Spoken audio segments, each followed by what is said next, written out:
اس case میں اکوٹ ہو چکے تھے، بٹ العزیزیہ ریفرنس میں ان کی سزا ابھی باقی تھی، اور آج اس حوالے سے ہیئرنگ تھی اسلام آباد ہائی کورٹ میں نواز شریف صاحب کی سزا کے خلاف جو اپیل تھی۔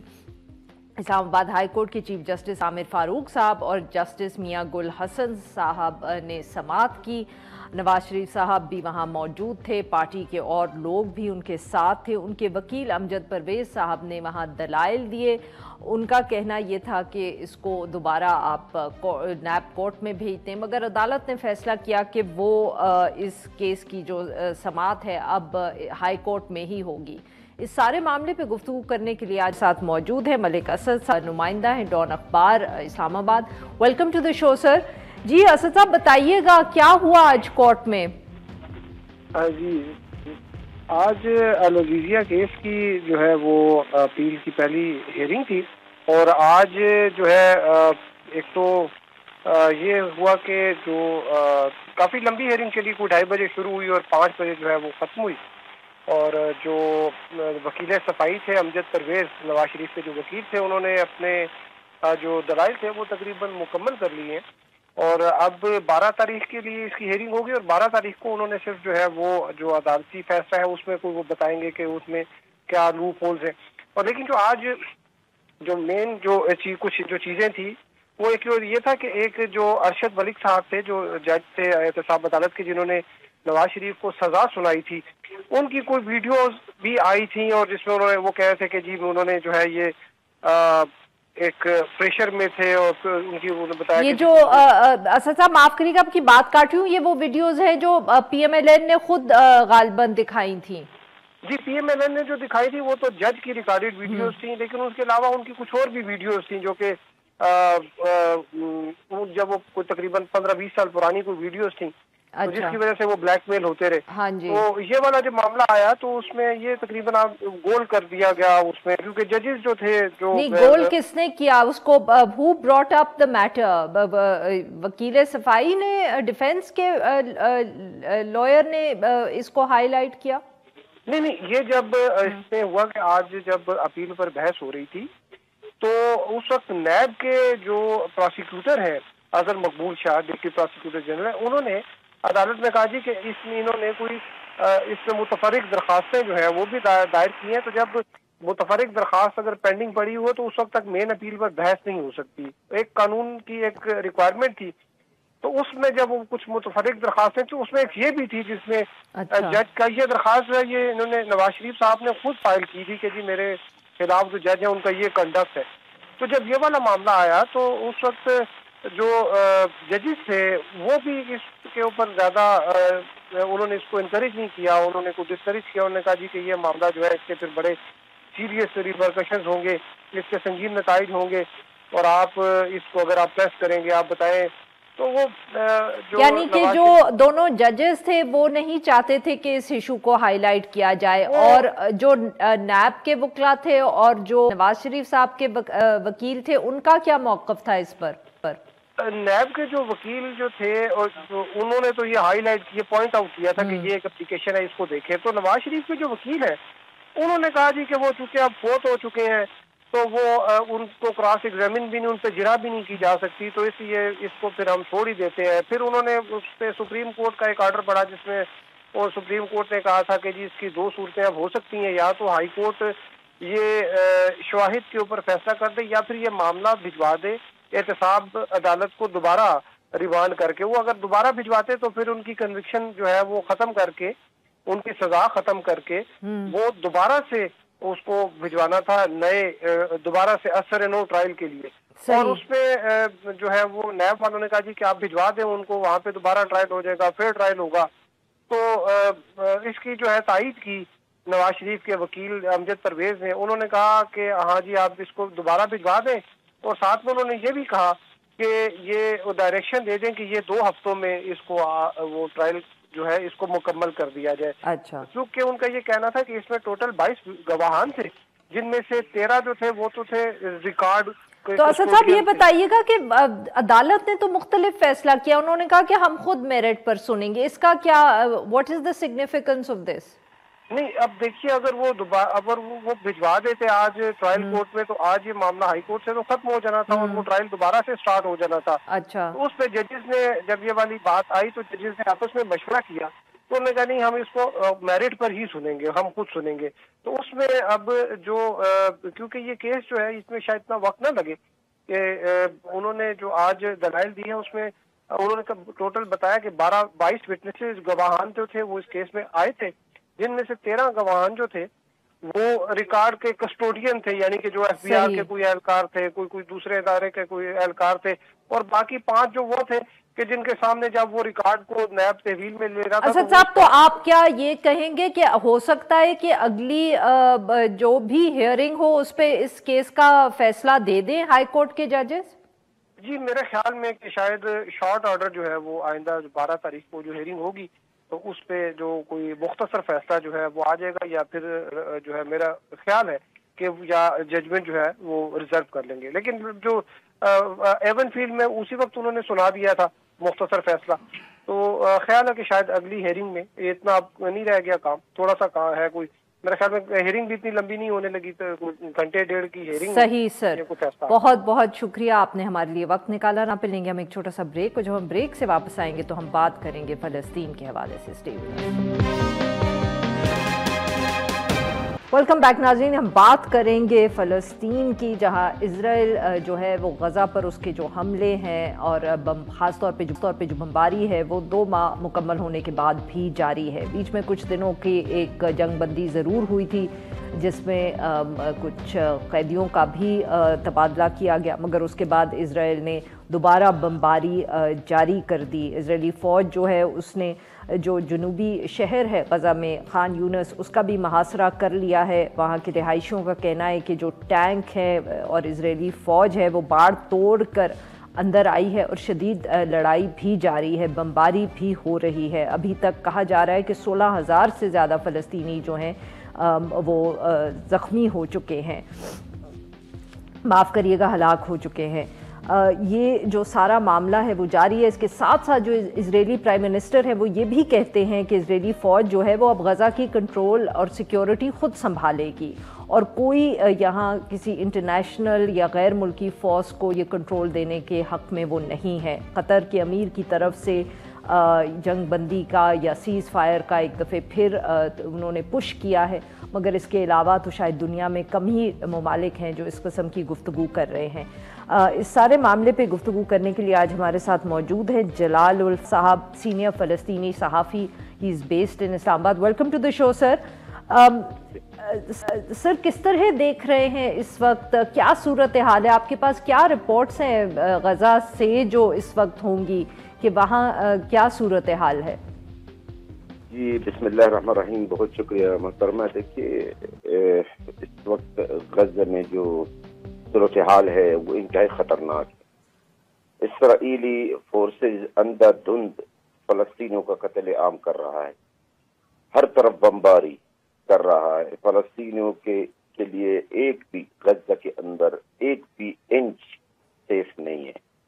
اسرائیلی فورسز بنا گاہوں کو اسکولوں جو بنا گاہ بنے ہوئے, اسکول تو تعلیم تو ہے نہیں ویسے, ابھی تو بنا گاہ بنے, اسکولوں, ہسپتالوں, ایمبولینسز, اور حتیٰ کہ وہاں پر بھی بمباری کر رہے ہیں جہاں فلسطینیوں کو جانے کا حکم دیا گیا تھا. یعنی اسرائیلیوں نے فلسطینیوں کو کچھ علاقوں میں جانے کا حکم دیا تھا, اس کے باوجود بھی وہ وہاں پر جا کر بھی بمباری کر رہے ہیں.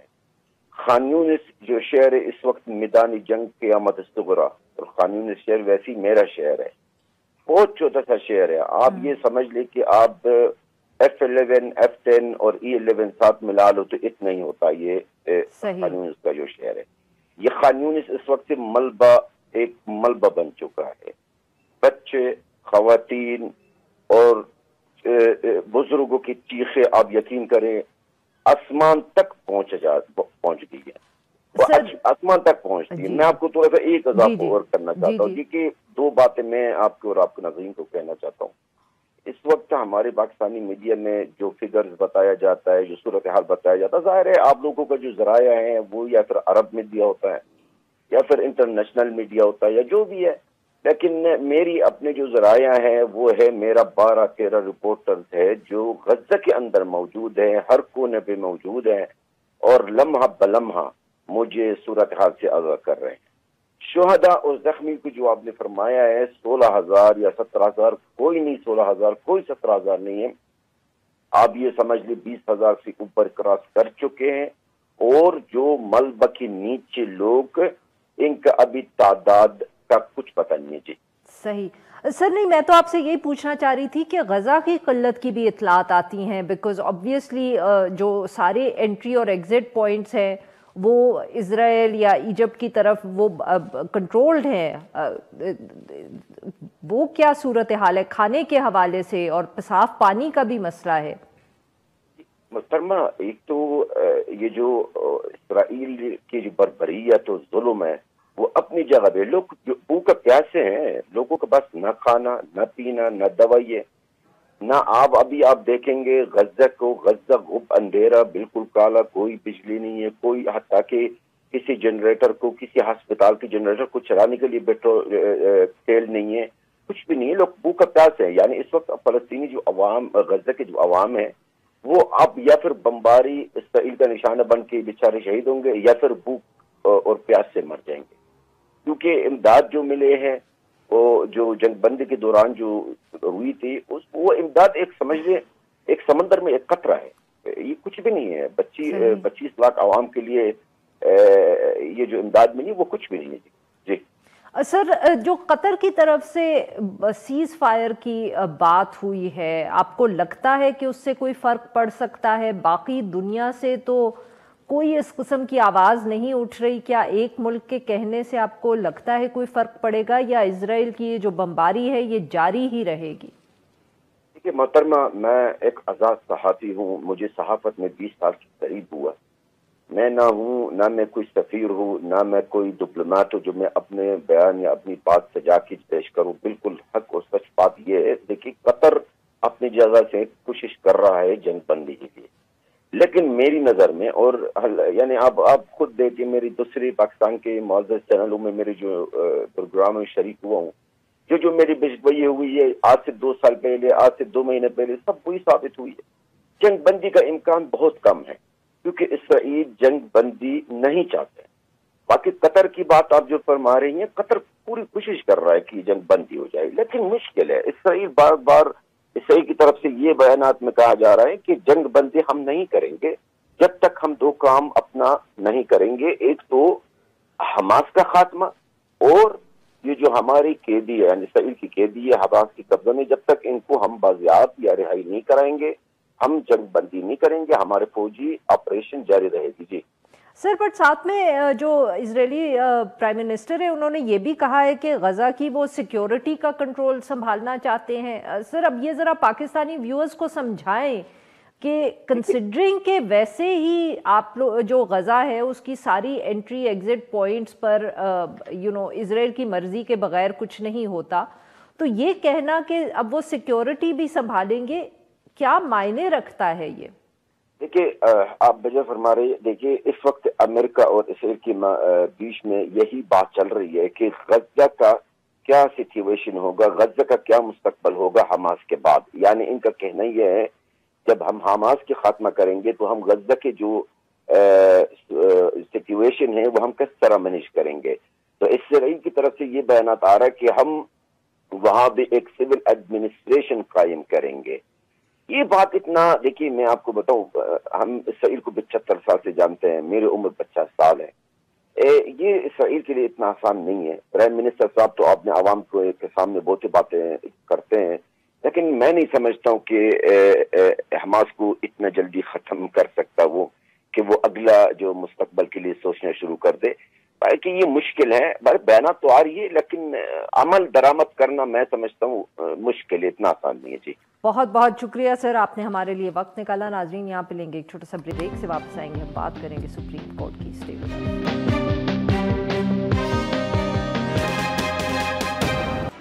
ویلکم بیک ناظرین، پروگرام کے اس حصے میں ہم ذکر کریں گے سپریم کورٹ کا۔ آبویسلی سپریم کورٹ میں اس وقت بہت سے اہم ایشوز جو ہیں وہ زیر سماعت ہے، بٹ ان میں سے ایک جو بہت اہم ایشو ہے وہ آبویسلی جو جسٹس مظاہر نقوی کے خلاف سپریم جوڈیشل کاؤنسل میں شکایت کا معاملہ ہے.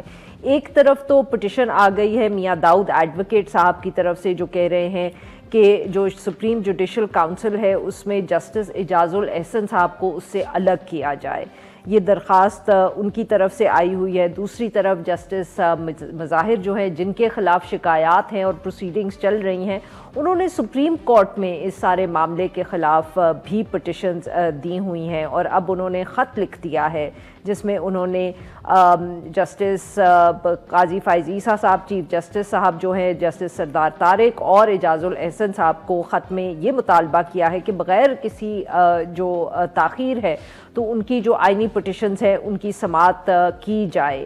یہ جو خط ہے اس سے وہ پہلے بھی اس کا وہ ذکر کر چکے ہیں اور یہ مطالبہ کر چکے ہیں. obviously اب یہاں بہت ذکر ہوگا یا موازنہ بھی ہوگا. قاضی فائز عیسیٰ صاحب کے ساتھ بھی اس طرح کی مختلف شکایت تھی بٹ وہ جب سپریم جوڈیشل کاؤنسل میں گئی تھی تو تب انہوں نے بھی اس کو سپریم کورٹ میں ہی چیلنج کیا تھا. اور اس کے ساتھ ساتھ ذرائع یہ بھی بتاتے ہیں کہ ذوالفقار علی بھٹو صاحب کی جو پھانسی کا معاملہ ہے اس کے حوالے سے بھی سماعت اگلے ہفتے ہو سکتا ہے سپریم کورٹ میں ہو. اس سارے معاملات پہ گفتگو کرنے کے لیے آج ہمارے ساتھ موجود ہیں ناصر صاحب، صحافی ہیں، ڈان اخبار اسلام آباد. Welcome to the show sir.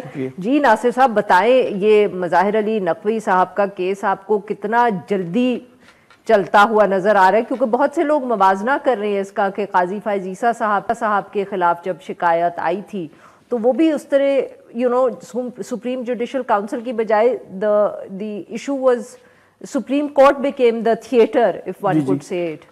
Actually اس میں تھوڑا سا فرق ہے کہ جو قاضی فائز عیسیٰ صاحب یا افتخار چوہدری صاحب کے خلاف جو ریفرنس فائل ہوا تھا وہ پریزیڈنشیل ریفرنسز تھے صحیح، لیکن یہ پرائیویٹ کمپلینٹس ہیں. اچھا تو اس میں فرق کیا ہوتا ہے؟ اس میں بیسیکلی تو وہ اس میں میلیفیڈی آپ ایٹریبیوٹ کر سکتے ہیں کہ گورنمنٹ کی طرف سے یہ ایک میلیفیڈی ایکٹ ہے. لیکن جب یہ کمپلینٹس ہیں اور اس میں پراپرٹیز کے ایشوز ہیں، اس میں آڈیو لیکس کے ایشوز ہیں، تو اب وہ ہے وہ انہوں نے فیس کر رہے ہیں. اچھا اب پرابلم اس میں یہ ہے کہ اگر یہ پٹیشنز نہیں لگتی اور سپریم جوڈیشل کاؤنسل کی پروسیڈنگز چلتی رہتی ہیں، جو مظاہر صاحب کی پٹیشنز ہیں جو انہوں نے سپریم کورٹ میں آبجیکٹ کیا ہوا ہے اس پہ، انہوں نے ایکچولی 2 پٹیشنز فائل کی ہوئی نا، ایک اکتوبر 27 اور ایک نومبر 22 کو جو ریوائزڈ شو کاز نوٹس ان کے خلاف ایشو ہوا ہے تو وہ اس کو آبجیکٹ کر رہے ہیں. وہ کہہ رہے ہیں کہ جو ہے یہ طریقہ غلط ہے اور میں نے پٹیشن فائل کی پہلے وہ سنیں. ان کو ڈر یہ ہے اور جو کہ جائز بات بھی ہے کہ اگر ان کی پٹیشن نہ سنی جائے اور شو کاز یا سپریم جوڈیشل کاؤنسل پروسیڈ کرتی ہے تو پھر ان کے پاس کوئی جواز نہیں رہے گا، کوئی راستہ نہیں رہے گا، کیونکہ جو آرٹیکل 211 کا بار ہے وہ اپلائی ہو جاتا ہے کیونکہ سپریم جوڈیشل کاؤنسل کو آپ کوشچن نہیں کر سکتے کسی بھی جگہ، کسی کورٹ آف لا میں آپ اس کو چیلنج نہیں کر سکتے. تو وہ یہ چاہتے ہیں کہ شو کاز نوٹس سے پہلے کی پروسیڈنگز کو کسی بھی طریقے سے پروسیڈنگز شروع ہو جائیں سپریم. اب جو supreme court practice and procedure کا جو لا پاس ہوا تھا جو گورنمنٹ نے کیا تھا اس کے تحت 14 دن کے اندر 184(3) کی جتنی بھی پٹیشن آتی ہے وہ ایک سینئر ایک کمیٹی ہے جس میں 3 سینئر ججز ہیں، وہ ڈٹرمن کرتے ہیں کہ اس کو کس بینچ کے سامنے لگایا جائے جو کہ 5 ممبر بینچ سے کم نہیں ہو سکتی. تو ابھی تک وہ اس کے بارے میں کوئی ڈٹرمن نہیں ہوا، کوئی مظاہر علی نقوی صاحب کی جو خطوط ہیں وہ اس 3 ممبر کمیٹی کے پاس جائیں گے. جی انہوں نے جو آج لیٹر لکھا ہے نا وہ ان 3 ججز کو لکھا ہے کہ آپ پلیز سپریم جو پریکٹس اینڈ پروسیجر کے تحت جو 14 دن کا پیریڈ ہے وہ گزر چکا ہے لیکن میری کوئی سنوائی نہیں ہو رہی، نہ کوئی کیس فکس ہو رہا ہے نہ کوئی پروسیس ہو رہا ہے. مطلب آفس میں وہ سمپل فائلنگ ہے. ڈیٹ جب پٹیشن فائل ہوتی ہے نا تو اس کا ایک نمبر مل جاتا ہے ایک پٹیشنر کو، اس کو یہ پتہ لگ جاتا ہے کہ جب بھی کاز لسٹ میں یہ نمبر آئے گا تو میری پٹیشن کی ڈیٹ فکس ہو. وہ نمبر تک نہیں لگا ہوا. نہیں تو وہ کیا ریجیکٹ بھی کر سکتی ہے یہ کمیٹی ان کے خطوط؟ یہ کمیٹی جو ہے وہ صرف بیسیکلی اس کا کام ڈٹرمن کرنا ہے کیسز کی. وہ لیٹر کو ہو سکتا ہے اگنور بھی کر دے. ہاں دیٹس واٹ آئی مین کہ ان کے پاس یہ بھی حق ہے، ضروری تو نہیں ہے، ضروری نہیں ہے بالکل. تو اب یہ وہ ڈیول اینڈ ڈیپ سی والی کہانی ہے. کس کے لیے؟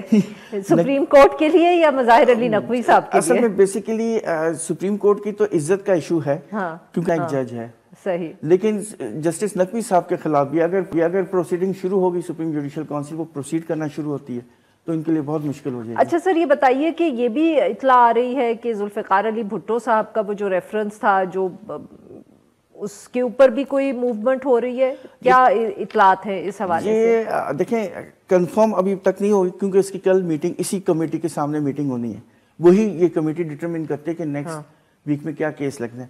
لیکن یہ کہ ذرائع بتا رہے ہیں کہ ایسا ہو شاید نیکسٹ ویک یا شاید اس سے اگلے ہفتے کیس لگ جائے.